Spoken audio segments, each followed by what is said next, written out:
예, 공약 잘 들었습니다. 네. 친환경 에너지 전환 특구 공약에 대해서 예. 묻겠습니다. 예.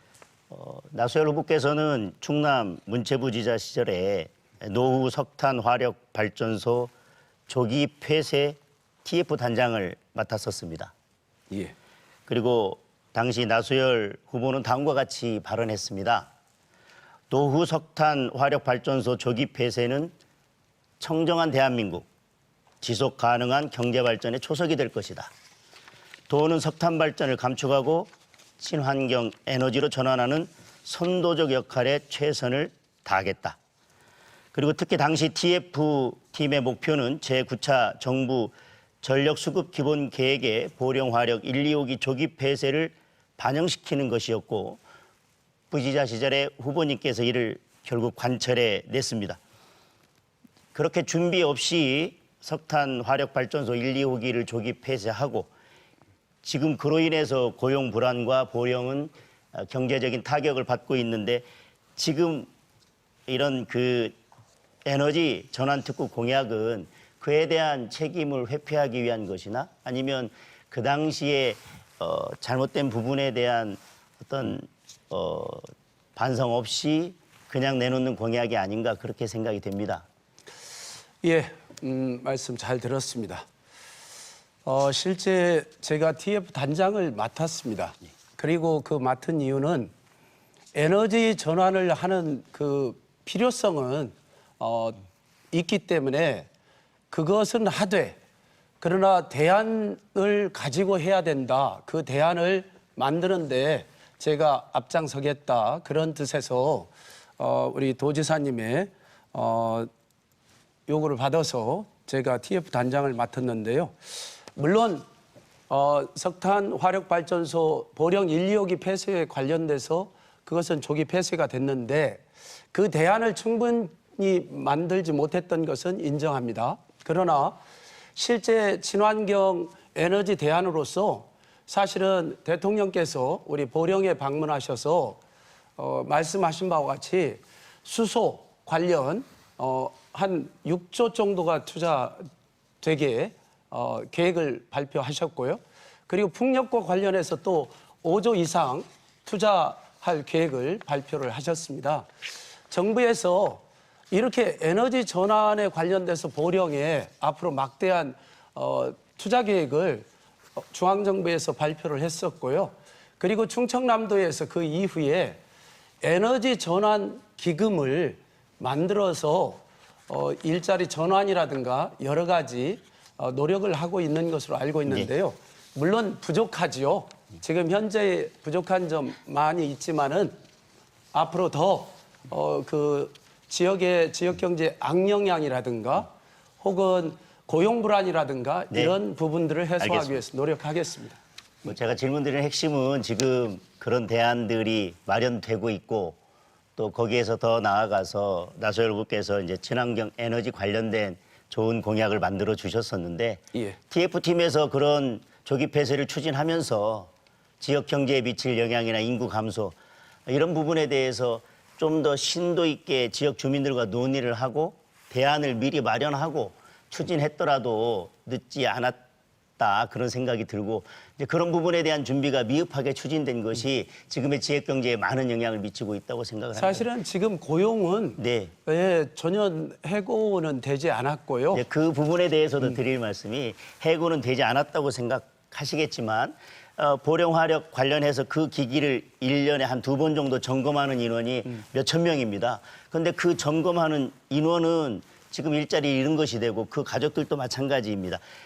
점검하는데 많은 시간이 걸리기 때문에 하루 이틀 만에 끝나는 문제가 아닙니다. 오랜 시간 보령에 머물면서 그 정비 작업이 이루어지는데 원래 거기에 근무하던 직원들만 다른 데로 그대로 고용이 승계되거나 해고되지 않았다고 해서 지역 경제에 문제가 없다거나 아니면 고용 감소가 없다라고 말씀하시는 지역 것은 경제에 조금, 영향은 일부 있겠죠. 그러나 이제 그러한 것을 최소화하면서 대안을 마련해 가고자 노력하고 있습니다.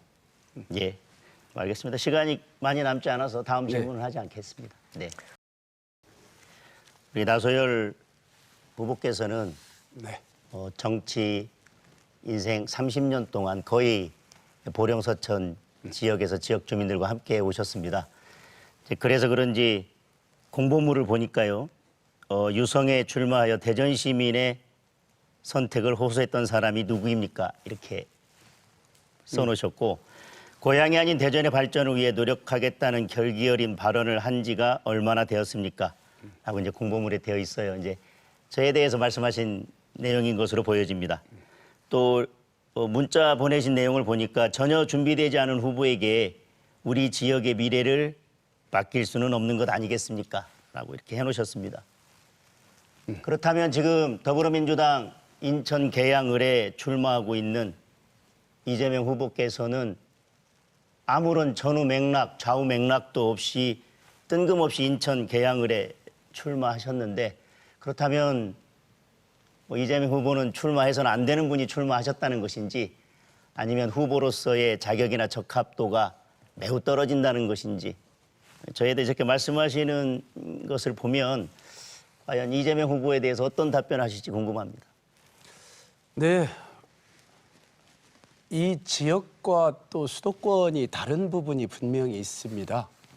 그리고 이재명 후보 같이 전국적인 인물은 사실 어느 지역에서든지 어떻게 보면은 또 선호하는 부분이 분명히 있는 게 사실이거든요. 근데 우리 장동혁 후보께서는 실제 유성에 출마 한 번 하고 네. 2년 만에 사실은 대전시장에 출마한다고 했다가 사실 컷오프 당하고 네 대전시장에 출마 못하면은 본인은 국회의원 다음에 안 나오겠다 이런 발언까지 하셨더라고요. 네, 여기까지 듣겠습니다. 주도권 토론이니까요.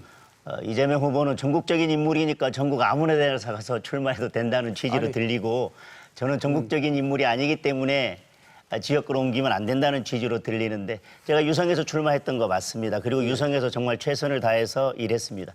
대전광역시당위원장으로서도 의미 있는 역할을 했고 이번 대선에서도 유성갑이 10몇 년 넘게 한 번도 승리하지 못했다가 승리하는 결과를 얻었습니다. 그리고 대전을 발전시키기 위해서 대전시장에 출마한 것도 맞습니다. 그리고 기자들의 질문에 대해서 제가 경선 중에 보령 서천 보궐선거에 출마하냐는 질문에 대해서 저는 정확하게 이렇게 답변했습니다. 저는 보궐선거 아직까지 생각해 본 적이 없습니다. 왜냐하면 보궐선거 아직 생기지도 않았다. 그리고 중앙당으로부터 어떠한 요청도 받은 사실이 없다. 저는 지금 시장 경선에 열심히 뛰고 있다. 그리고 기자들이 그렇게 질문했습니다. 그러면 2년 후에 유성에 국회의원에 출마할 것이냐의 질문에 대해서는 저는 출마하지 않겠다고 했습니다. 왜냐하면 저는 대전시장에 출마한 것이 2년 후에 국회의원 선거에서 지명도를, 인지도를 올리기 위해서 나온 것이 아니었습니다. 그런데 그 이후에 상황에 변화가 생겼고 당에 부름이 있고 저는 또 전후 맥락 없이 온 것도 아닙니다. 고향에 왔습니다. 제가 나고 자라고 저는 고등학교까지 이곳에서 나왔습니다. 그런 곳을 제가 선택해서 여기에 온 것이고요. 저는 정치는 진정성과 명분이라고 생각합니다. 오히려 저에게 진정성과 명분이 있는 것이지 전국적인 인물이니까 나는 아무 데도 가도 된다? 저는 그것은 정치인으로서 또 지금 정치에 임하고 있는 후보께서 말씀하실 것은 아니라고 생각을 합니다. 다음 질문 묻겠습니다. 또 공보물에 이런 말씀하셨습니다. 2년 전 4년간의 약속 누가 저버렸습니까? 지역 발전 후에 열심히 뛰겠다는 사람이 정당이 여러분과의 약속을 헌실짝처럼 내던져 버리고 보궐선거를 만들었습니다. 저는 여러분과의 약속을 반드시 지킬 것입니다. 우리 김태형 도지사 후보를 말씀하신 것 같습니다. 그리고 또 국민을 위해 일해야 하는 판사지만 판결도 미루고 사표를 내고 대전에 출마하러 간 사람이 누구입니까? 라고 저에 대해서 또 말씀하신 것 같아요. 그런데 나소열 후보의 서천군수 재임 시절 임기는 2014년 6월 30일까지였습니다. 그런데 임기를 다 채우지 못하고 2014년 5월 16일자로 중도 사퇴했습니다. 특별한 이유가 있었는지는 모르겠습니다만 언론 보도에 의하면 당시 나소열 후보는 지방선거를 앞두고 중앙당에서 수도권 규제 완화 단장의 요구가 있었고 이렇게 뭐 답변도 30초 드리겠습니다. 예, 제 질문 아직 끝나지 않았습니다. 안희정 충남지사 측의 요청이 있어 국민에게는 죄송하지만 더 큰 정치 군발전 위에 군수직을 사퇴한다라고 말씀하셨습니다. 나소열 후보가 하면 큰 정치고 상대 후보가 하면 약속을 저버리는 것이고 그렇습니까? 그게 아니라요. 예. 그 당시 상황은 제가 임기 마지막에 사실은 3선을 했을 때 중간에 국회의원을 저보고 나오라는 지역민들의 요구가 참 많았었습니다. 그런데 제가 중도 사퇴는 안 된다 해가지고 그때 거부했었고요. 그리고 이제 3선을 마치면서 3선을 하면은 다음 정치적 행보를 할 수밖에 없잖아요. 그래서 그때 이제 도지사 출마를 선언을 했어요. 그래서 도지사 출마를 선언하고 도지사 선거운동을 열심히 하는 도중에 사실은 이제 안희정 도지사 후보하고 정치적 결정에 의해서 뭐 경선을 포기하기는 했지만은 그러나 우리 당원들과 또 지역 주민들께 양해를 구하면서 예, 알겠습니다. 제가 다음 정치적으로 네, 성장할 알겠습니다. 수 있도록 좀 이해해달라 알겠습니다. 예. 하면서 노력했던 것입니다. 네. 보령서천의 국회의원이 김태흠 의원이 도지사가 된다면 보령서천은 더 큰 발전의 기회를 맞이할 것입니다. 그리고 본인은 원내대표에 출마하기 위해서 노력해왔고 마지막까지 원내대표 출마를 이야기했지만 대통령 그리고 당 또 지역에 요구가 있어서 도지사 출마를 했습니다. 그거에 대해서 약속을 저버렸다라고 표현하고 아니, 본인의 문제에 대해서는 그러면은 아니 네. 지금 지역민들의 요청에 의해서 그랬다고 했는데 네. 본인도 계속 네. 사실은 출마를 않겠다라고 네, 네. 예, 사양을 했지 본인도 어쩔 수 없이 내가 볼 땐 당에 의해서 어떻게 보면은 소환된 거 어쨌든 아닙니까? 지금 그 부분에 대해서는 어떻게 그걸 그 갖다가 당시 상황은 지역민들의- 저는 서천 국민들이 가장 잘 아실 거라고 지역민들의 생각합니다. 요청이라고 생각합니다. 네, 주어진 7분이 다 지났습니다. 다음은 나소열 후보의 주도권 행사 차례입니다. 시간은 역시 7분입니다. 시작해 주십시오. 네, 우리 장동혁 후보님께 질문 드리겠습니다. 장동혁 후보님은 2020년 1월 광주지방법원 부장판사로 있으면서 전두환 전 대통령의 사자 명예훼손 재판을 맡고 있다가 사직하고 자유한국당에 입당한 후 대전 유성구 합 국회의원에 출마했습니다. 당시 전두환 씨의 재판 불출석을 허가하면서 논란이 있었고요. 이후 전두환 씨가 골프장에 드나드는 모습이 목격돼 건강이나 지적 능력에 별다른 이상이 없는 것 아니냐는 의혹이 불거지면서 불출석 허가를 결정한 장 후보님에게 비판이 쏟아졌습니다. 더욱이 21대 총선을 3개월 앞두고 시작한 것을 두고 한국당의 전략공천을 미리 약속받고 움직였다는 말도 많았습니다. 장 후보님, 지난 21대 총선도 그렇고 이번 보궐선거도 그렇고 장 후보님의 정치 행보를 보면 항상 갑작스러운 결정이 있는 것 같습니다. 정치라는 것이 좀 진득함이 필요하고요. 당원과 지역 주민과의 약속이자 나아가 국민과의 약속인데 장 후보님은 정치적 결정을 너무 가볍게 하는 것이 아닌가 생각되는데 어떻게 생각하시죠? 대전 시민들과의 약속을 지키지 못한 부분에 대한 죄송하게 생각을 합니다. 그리고 불출석 허가를 한 부분에 대해서는 그 이후에 재판장도 불출석 허가를 했고 유죄 판결을 하면서 집행유예까지 선고를 했습니다. 불출석 허가했다고 하는 것은 피고인이 본인의 방어권을 포기한 것에 대해서 재판장이 결정을 한 것이지 유무죄 예단이나 어떤 재판의 편의를 봐준 것이 전혀 아닙니다. 그리고 네, 이제 답변을 적당히 제가 주도권 시간에 해주시- 이 부분은 제가 주도권 토론 시간 다시 오면 그때 말씀을 드리겠습니다. 그리고 장 후보님은 지난 4월 7일 대전시장 경선과 관련한 기자회견을 하면서 아까 말씀드린 대로 대전시장 경선에 탈락할 경우 2년 뒤 총선에 출마할 것이냐는 기자의 질문에 대전시장이 되지 못하면 총선은 출마하지 않을 것이라고 답변했습니다. 그런데 2년은 고사하고 사실은 경선에 탈락한 지 한 달도 채 지나지 않아서 지역구를 옮겨서 국회의원 선거에 출마하는 것은 눈앞에 권력만 쫓는 것으로 보입니다. 또한 사실 대전 유성구 갑 지역구가 본래 민주당 강세 지역입니다. 대전 지역구에서 당선이 어렵자 사실 보수 강세 지역인 고양이라고 하면서 보령 서천으로 지역구를 옮겨 출마했다는 비판이 많습니다.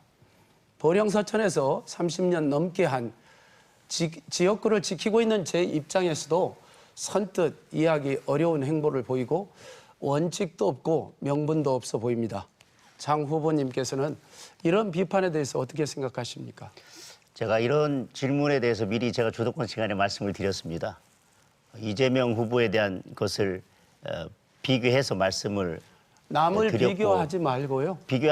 본인을 제가 말씀드릴게요. 예, 제가 분명히 말씀드렸습니다. 아까도 2년 후에 국회의원 선거 출마할 것이냐, 유성갑에서 출마하지 않겠다. 그러면 보령 서천 보궐선거에도 출마할 것이냐는 기자의 질문이 있었고요. 그거에 대해서는 저는 아직 중앙당으로부터 어떤 연락도 받은 게 없기 때문에 지금은 경선에 최선을 다하겠다라고 이야기를 했습니다. 그건 그 당시에 있었던 기자들에게 확인해 보시고, 저는 제 의지에 의해서 2년 후에 시장 선거에 인지도를 올리고 국회의원 선거는 출마하지 않겠다고 했고요. 당의 필요가 있거나 당의 부름이 있거나 그렇다면 선당 후사의 정신으로 보령 서초에 대한 출마도 고민해 볼 여지가 있기 때문에 그렇게 답변을 했습니다. 그리고 정치인으로서 대전 시민을 위해서 경선을 열심히 뛰고 있고, 대전 시민에 대해서 대전의 미래를 바꾸겠다고 하는 사람이 경선 끝나지도 않고 경선 중에 보궐선거 나갈 거냐 말 거냐에 대해서 답변을 하는 것은 저는 정치적 도리도 아니고, 그 부분을 문제 삼아서 질문하는 것도 정치적으로는 저는 이해는 아니라고 생각을 합니다. 그런데 예. 정치인이라는 것은 네. 사실 소신이 굉장히 중요하거든요. 네. 정치를 하면서 어떠한 철학을 가지고 진짜 국회의원을 할 것이냐, 지역에 대한 비전과 발전, 그리고 지역민들에 대한 예의, 이러한 것들이 있어야 되는 거 아니겠어요? 지역을 이리저리 옮겨 다니는 것도 사실은 쉬운 일은 아닐 텐데, 그러한 부분에 대해서 너무 가볍게 옮겨 다니는 거 아니냐, 그러한 생각이 들고요. 이리저리라고 말씀하시면 네. 한 번 옮겼습니다. 네. 유성에서 시작했고 네. 저는 고향으로 돌아왔습니다. 앞으로 예. 진짜 그리고 다른 데로 언론에서도 말씀드렸지만 이번 선거의 결과에 관계없이 저는 고향에서 봉사하겠다고 했습니다. 그리고 국회의원은 우선적으로 국민 전체에 대한 봉사자고 국가 전체의 아젠다를 다룬 사람입니다. 지역의 대표로서 지역의 해난을 해결하는 것도 중요합니다. 그러나 문제를 오래 들여다본다고 문제를 해결하는 능력이 있는 것은 아닙니다. 현안을 파악하는 시간 그렇게 오래 걸리지 않습니다. 문제를 해결할 능력이 더 중요합니다. 네, 그만 네. 하시고요. 문제를 해결하는 것은 물론 누구나 할 수 있는 것은 아니죠. 풍부한 경험을 가지고도 사실 쉬운 일은 아닙니다. 그런데 지역의 현안, 진짜 중요한 현안들이 어떤 것인지, 그리고 그 현안을 해결하는 방법이 어떻게 돼야 될 것인지에 관련돼서는 또 쉽게 쌓여질 수 있는 게 아닙니다. 잘 아시다시피 아까 그런 말씀 드렸습니다마는 우리 삼선의 국회의원을 했다라는 김태흠 국회의원도 실제 보령 지역에서 지금 보령 시민들은 서천 군민들이나 진짜 삼선을 하면서 한 일이 뭐냐 이런 얘기를 하거든요. 그와 같이 여당의 국회의원이면서도 실제 네, 답변 시간을 주셔야 될 것 같습니다. 네, 그렇게 예. 한 일이 없다라고 할 답변 시간 제가 정도인데 쓰겠습니다. 네. 네. 저는 오히려 나소열 후보께서 군수 3번 하셨는데 저는 서천을 무엇을 바꿨는지 궁금합니다. 자치분권 비서관까지 하셨는데 보령 서천에 어떤 기여를 하셨는지 궁금합니다. 경험이 30년이 흐른다고 해서 경험이 쌓이고 문제 해결 능력이 생기는 것은 아닙니다. 오히려 군수 3번, 자치분권 비서관, 부지사를 2번씩이나 하시면서도 바꾸지 못한 것은 오히려 검증된 실패자가 아니냐, 저는 그렇게 생각합니다. 장동혁 후보께서 아까 서천 군수 12년 그리고 청와대 자치분권 비서관 시절에 뭐 했냐 이렇게 질문하셨는데, 제가 서천 군수 12년을 하면서 국립생태원 그리고 국립해양생물자원관 그리고 84만 평의 장안국가 생태산업단지를 비롯해서 1조 2천억의 정부 대안 사업을 만들어서 서천에 새로운 기초를 세웠고요. 그 결과 지금 서천에 좋은 기업들이 속속 또 들어오고 있습니다. 그리고 청와대 자치분권 비서관은요, 지역 발전을 위해서 일하는 자리는 아닙니다. 지방자치법 개정을 비롯한 지방의 지방정부의 재정 분권을 좀 더 강화하는 여러 가지 정책을 진짜 30년 만에 새로운 변화를 기초했고요. 그리고 또 지역의 많은 민원들도 또 오면은 해결한 바가 있습니다. 그러면은 제가 우리 장 후보께 한 가지 질문을 또 하도록 하겠습니다. 혹시 장 후보님께서는 서산시의 연고나 인연이 있습니까? 서천이요? 서산이요. 서산이요? 예. 서산에 특별한 연고는 없습니다. 그래요? 그런데 장 후보님께서 선관위에 신고한 후보자 재산 신고 사항을 보면은 광주지방법원 부장판사 시절인 2019년 4월경 서산시 대산읍 화곡리 일대에 임야와 창고필지 1290평방미터를 현금 10억 원을 주고 매입했습니다. 새 필지를 어떤 용도로 구입한 것이고 현금 10억 원이면 상당히 큰 돈인데 자금 출처에 대해서도 설명해 주시기 바랍니다. 말씀하신 것처럼 법관 시절이기 때문에 자금 출처에 대해서는 재산 등록을 다 하고 재산 신고를 하기 때문에 충분히 저는 소명이 되었다고 생각을 합니다.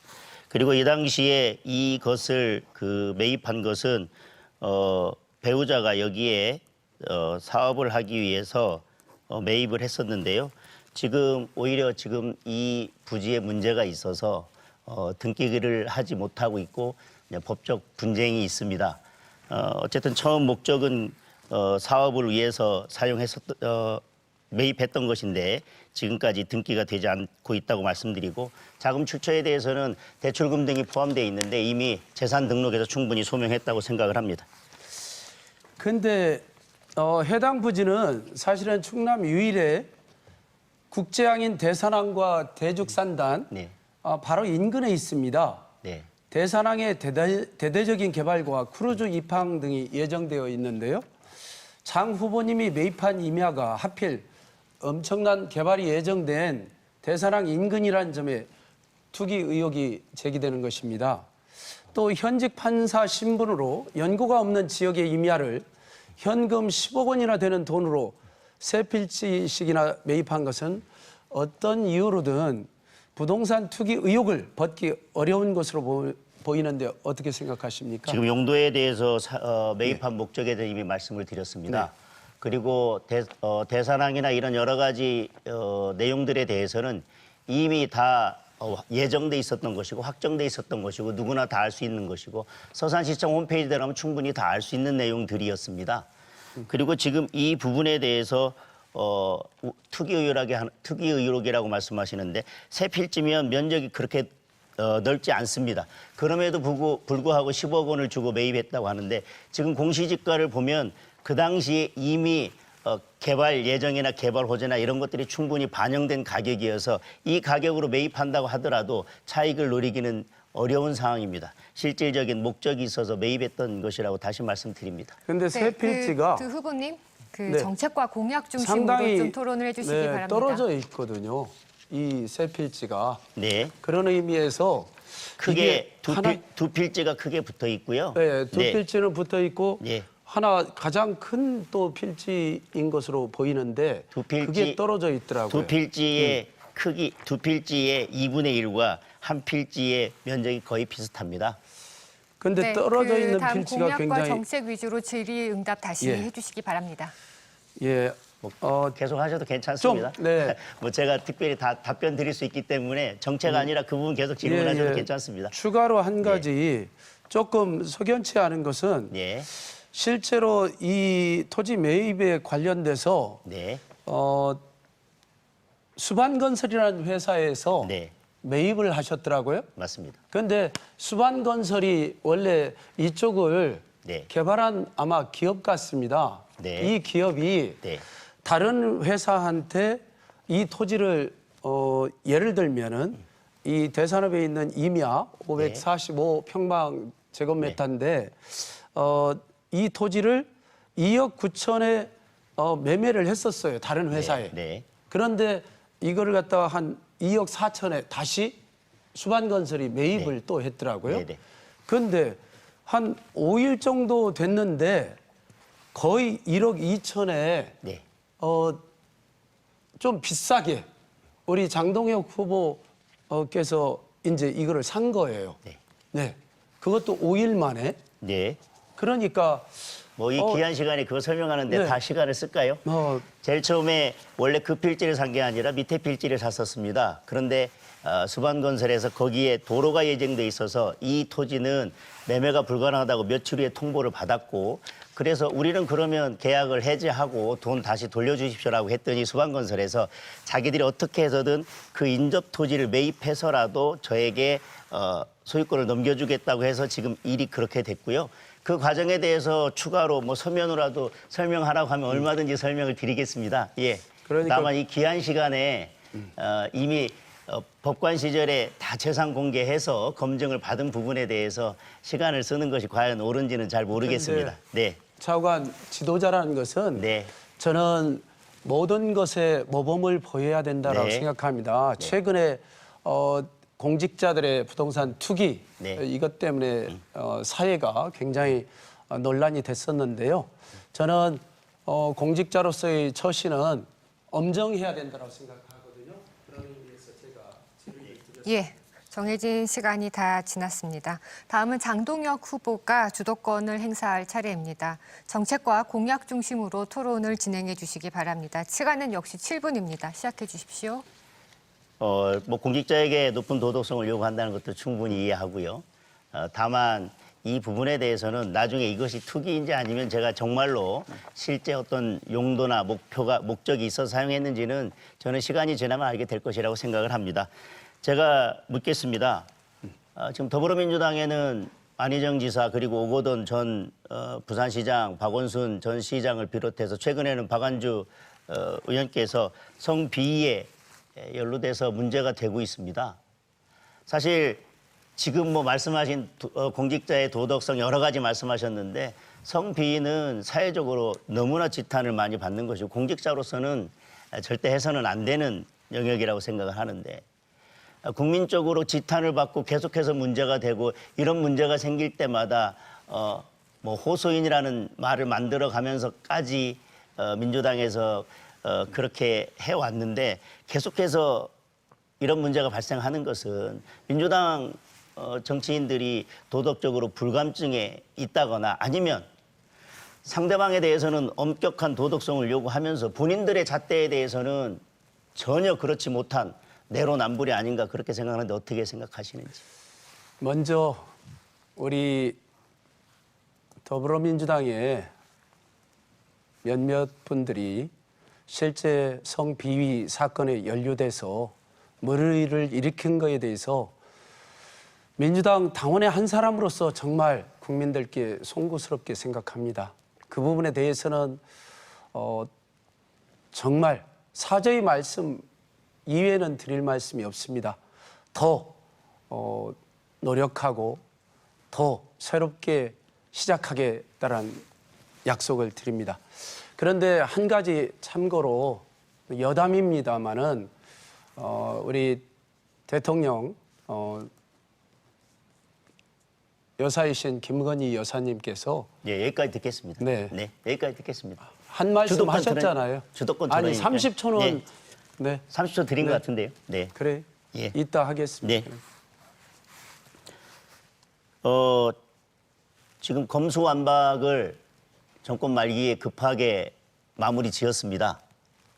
충분한 시간이 있었는데도 불구하고 검찰을 이용해서 정권을 막아내고 정권을 비호하기 위해서 시간을 지체하다가 마지막에는 검수완박을 마무리했습니다. 저는 검찰의 정치적 중립성이나 그런 부분은 오히려 권력자의 의지에 달려 있다고 생각합니다. 문재인 정권 내내 검찰을 권력을 지키기 위해서 이용해 왔습니다. 행정부에 소속돼 있는 검찰의 속성상 권력자가 검찰을 이용하려고 마음만 먹는다면 정치적 중립성은 지키기 어렵습니다. 검찰의 정치적 중립성에 있어서 가장 문제가 되는 부분은 수사권입니다. 그런데 그 수사권을 조직이 훨씬 더 거대하고 오히려 조직이 방대하기 때문에 통제하기가 더 힘든 그런 경찰에 다 몰아줬습니다. 저는 정치 권력자의 의지가 바뀌지 않는다면 경찰은 또다시 검찰처럼 권력의 신여로 전락할 수 있다고 생각을 하고 국민들의 권리는 그만큼 보장되기 어렵다고 생각을 합니다. 그렇다면 민주당은 검찰이 다시 수사권을 남용하거나 또는 정치 권력의 노예가 된다면 그때 가서는 그러면 뭐 경수완박을 하실 겁니까? 네. 아까 제가 말씀드리다가 중단됐는데요. 사실은 김건희 여사께서 말씀하신 게 뭐였냐면은 이게 공개된 육성 파일에서 나온 건데 실제 좀 안희정 지사에 대해서 안타깝다 하면서 우리 민주당의 인물들이 이러한 문제를 국힘당 사람들보다 좀 잘 처리하지 못한다. 이런 말씀을 하셨어요. 그래서 실제로 저는 우리 민주당의 많은 분들이 참 문제를 일으켰지만은 그 말씀을 들어보면 국힘당도 문제는 만만치 않다라는 것을 말씀하시는 것 같아서 우리 모두 남을 갖다가 그렇게 내로남불하듯이 비판할 것이 아니라 서로 공직자의 처신을 잘 할 수 있도록 노력하는 것이 필요할 것 같고요. 검수완박에 대해서는 사실 이제까지 검찰이 기소권, 수사권을 독점해가지고 실제 많은 문제를 일으킨 게 사실 아닙니까? 중요한 문제들이 많이 또 발생했었는데요. 원래 권력이라는 것은 견제와 균형을 통해서 바로잡자라는 것이 핵심이라고 저는 봐요. 그런 의미에서 검찰의 권력을 좀 견제하기 위해서 공수처를 만들었는데 공수처도 사실은 워낙 검찰 조직에 비해서 약하다 보니까 견제의 역할이 좀 미미한 것 같고요. 수사권을 그렇게 분리해서 좀 해서 검찰과 경찰이 서로 균형 있게 또 노력하다 보면은 더 좋은 결과가 나온다라면은 계속 좀 보완을 해서라도 견제와 균형을 통해서 어떠한 일방적인 독주를 제 질문이 견제하는 남아 것이 있어서요. 또 이 정도 듣겠습니다. 좋을 것 같습니다. 지금 공수처법도 말씀하셨는데 문재인 정부에서 가장 첫 번째로 내세울 수 있는 업적이라면 공수처일 겁니다. 그런데 공수처가 국민들이 이미 판단하고 계시겠지만 제 기능을 전혀 하지 못하고 있습니다. 그것은 공수처법도 너무 졸속으로 그리고 그냥 밀어붙이로 한 게 아닌가 그런 비판에 직면해 있는데 이에 대해서는 또 어떻게 생각하십니까? 모든 것은 서로 협상과 토론을 통해서 됐을 텐데 저는 문재인 정부가 애초에 생각했던 공수처가 이것보다는 훨씬 더 권한이 세고 인력도 많은 공수처라고 생각을 합니다. 근데 지금 극히 제한된 인력으로 하다 보니까 저는 공수처가 제 기능을 못하는 부분이 있지 않느냐 생각하고요. 좀 더 앞으로 보완하는. 네. 주도권 토론이 모두 다 끝났습니다. 이제 토론회를 마무리할 시간이 됐는데요. 끝으로 두 분께 마무리 발언 시간을 드리도록 하겠습니다. 발언 시간은 1분입니다. 장동혁 후보부터 마무리 발언해 주시기 바랍니다. 존경하고 사랑하는 서천 보령 서청 유권자 여러분. 서천 보령은 획기적으로 발전하고 충남의 중심으로 발돋움할 수 있는 절호의 기회를 맞이하고 있습니다. 모든 것이 유권자 여러분의 선택에 달려 있습니다. 흐르는 강물을 거슬러 오르는 힘찬 연어처럼 고향 발전을 위한 새 생명을 잉태하고 고향에 왔습니다. 입법, 사법, 행정을 모두 경험하고 충분히 준비되어 있다고 생각합니다. 유권자 여러분, 30년 동안 그저 고향만 지켜온 사람이 아니라 앞으로 30년 동안 고향을 발전시킬 인물을 선택해 주십시오. 30년 된 낡은 엔진을 달고 다음 역에서 이내 운행을 마칠 열차가 아니라 힘찬 엔진을 달고 쉼없이 달릴 열차를 선택해 주십시오. 감사합니다. 네. 다음 나소열 후보 마무리 발언해 주시기 바랍니다. 발언 시간 1분입니다. 존경하는 보령 시민 여러분, 서천 군민 여러분, 기호 1번 나소열입니다. 지난 총선에서 낙선한 이후 많은 분들께서 능력은 있는데 소지역주의 때문에 아쉽다 하는 말씀을 많이 하셨습니다. 그런데 이번 선거에서는 나소열 이제는 할 때가 됐어. 꼭 찍어줄게. 이러한 말씀 많이 하십니다. 제가 30년 동안 지역을 지켜오면서 우리 주민들과 서민들과 애환을 함께 해왔습니다. 눈물 젖은 빵을 먹어본 사람만이 서민의 어려운 심정을 이해하고 대변할 수 있습니다. 호화호식하면서 출세를 쫓는 그러한 사람이 지역을 대표한다라면은 그거야말로 허상 아니겠습니까? 저 나소열은 여러분과 앞으로도 함께 하실 겁니다. 잘 부탁합니다. 지금까지 보령시 선거방송 토론위원회가 주관하고 대전 MBC가 중계한 국회의원 보궐선거, 보령시 서천군 선거구 후보자 토론에 함께하셨습니다. 오늘 토론회가 후보들의 역량과 자질을 검증하는 데 도움이 됐기를 바랍니다. 시청해주신 여러분 고맙습니다.